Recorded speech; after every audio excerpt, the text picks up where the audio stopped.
بسم اللہ الرحمن الرحیم ناظرین، میں مدثر امین، آپ دیکھ رہے ہیں ہمارا یوٹیوب چینل۔ امریکی صدر جو بائیڈن نے ڈیموکریٹک کانگریشن میٹنگ میں پاکستان کے بارے میں تبصرہ کرتے ہوئے پاکستان کو ایک خطرناک ریاست کہا ہے، اور یہ کہا ہے کہ جو ہمارے نیوکلیئر ویپنز، نیوکلیئر ایسٹس ہیں، وہ بے ربطگی کا شکار ہیں، نان کوہیژن ہے ان کے اندر۔ پاکستان کے بارے میں اس قسم کی سٹیٹمنٹ امریکی صدر کی طرف سے کوئی نئی چیز نہیں ہے، بلکہ یہ امریکی پالیسی کا حصہ ہے۔ آج کے اس ویلاگ میں آپ کو ڈیٹیل سے امریکہ کی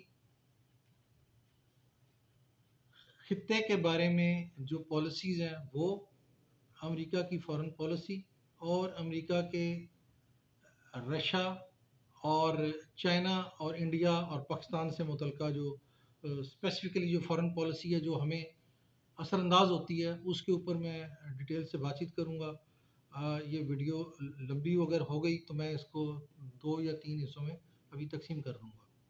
آپ نے یہ ساری ویڈیو دیکھنی ہے تاکہ آپ کو سچویشن کمپلیٹ ڈیٹیل سے سمجھ آئے کہ ہمارے بارے میں امریکہ کیا سوچتا ہے، اور جو بقایا ہمارے ارد گرد کی ریاستیں ہیں ان کے بارے میں امریکہ کیا سوچتا ہے، اور امریکہ کی فارن پالیسی کیا ہے، اور امریکہ کیسے چیزوں کو کیسے دیکھنا چاہتا ہے۔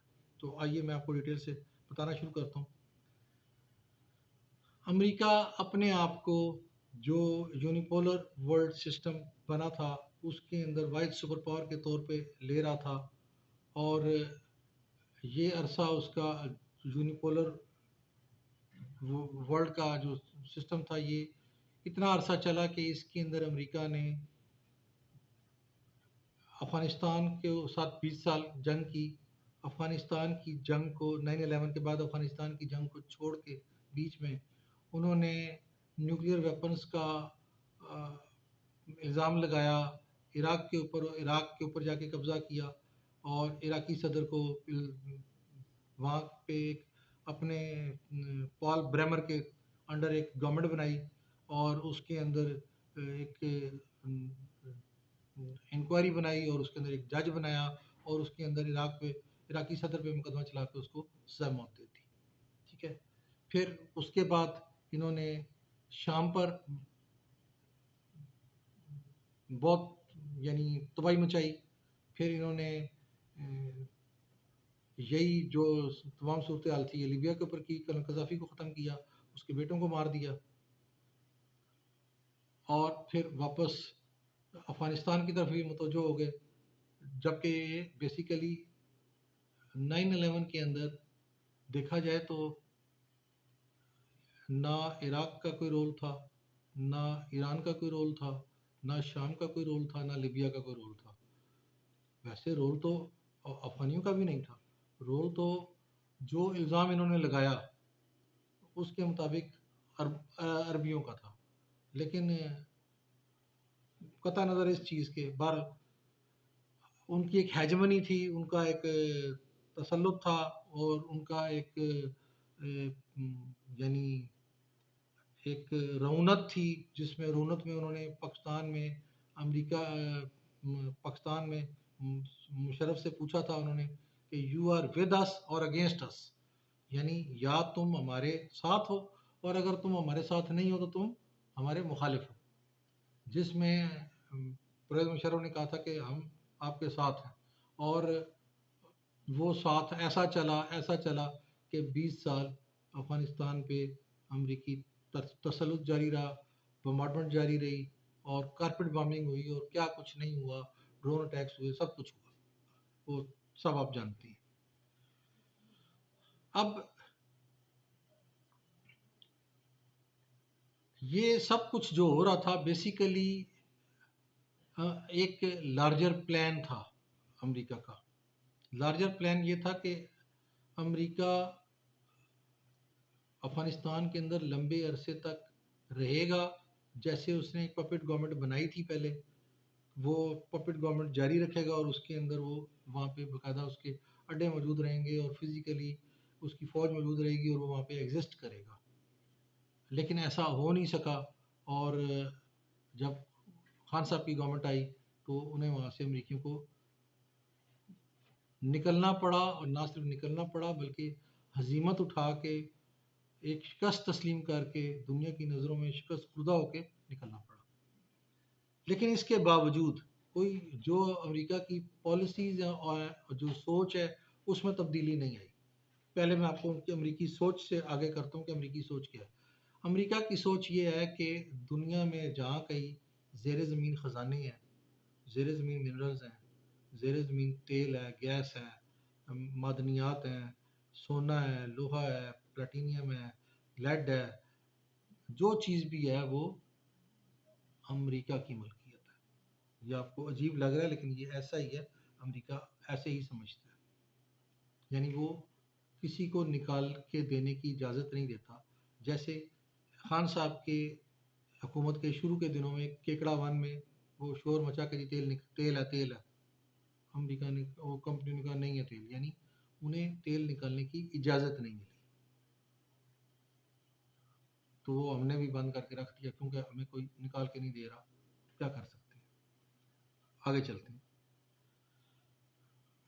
امریکہ کی سب سے بڑی انڈسٹری وہ ہے وار انڈسٹری.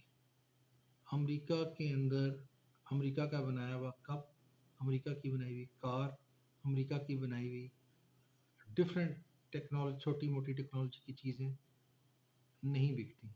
کیوں نہیں بکتی؟ اس لیے کہ بناتے ہوئے اس پہ کاسٹ آ رہی ہے $8 این آر، 8 گھنٹہ، $8 ایک گھنٹے کے. اس حساب سے آپ اس کی چیز کی قیمت نکالیں تو ایک گلاس بھی کم از کم $5-6 کا پڑتا ہے جا کے. اسی طرح ہر چیز امریکی جب ایک امریکی تیار کرتا ہے تو وہ بہت مہنگی ہو جاتی ہے اور اس کو امریکہ والے خود نہیں خرید سکتے. تو لہٰذا وہاں پہ صرف ایک چیز ہے جو امریکہ بناتا ہے، وہ ہے وار انڈسٹری. امریکہ وار مشینری بناتا ہے.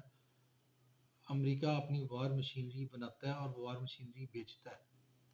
اب آپ خود سمجھتے ہیں کہ اگر ایک ملک بنا ہی وار مشینری رہا ہے تو اس کو بیچنے کے لیے دنیا میں جنگیں چاہیے. تو لہٰذا وہ دنیا کے اندر ایسے حالات کریٹ کر کے رکھتا ہے کہ ایک ملک دوسرے ملک سے تھوڑے تھوڑے عرصے کے بعد ان کی آپس میں کسی نہ کسی کی لڑائی ہوتی رہے.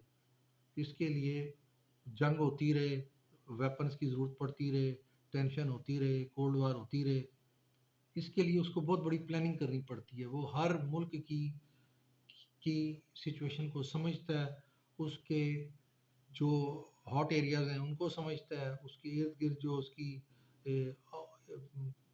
نیبرنگ کنٹریز کے ساتھ تعلقات ہیں ان کو وہ انالائز کرتا ہے، اور جو اس کی بات مان رہا ہوتا ہے اس کے اندر جو ہاٹ اریٹنٹ ایریاز ہوتے ہیں ان کو سپریس کرتا ہے، منظر عام پر نہیں لے کر آتا.